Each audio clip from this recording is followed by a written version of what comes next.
Soup ले आई हूँ आपके लिए, ये लीजिए। बहुत शुक्रिया। एंजॉय करें।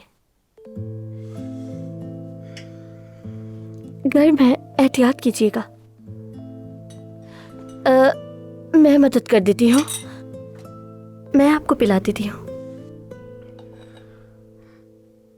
क्या आप कहोगे कि मुंह खोलो जहाज आया?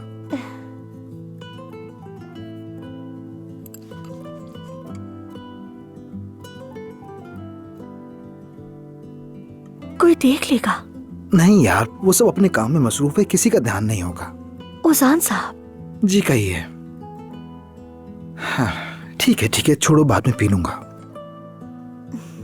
ठीक है, तो मैं इसे यहाँ रख देती हूँ।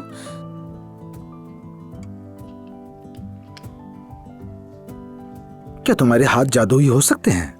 पता नहीं, हो भी सकते हैं। चलो देखते हैं।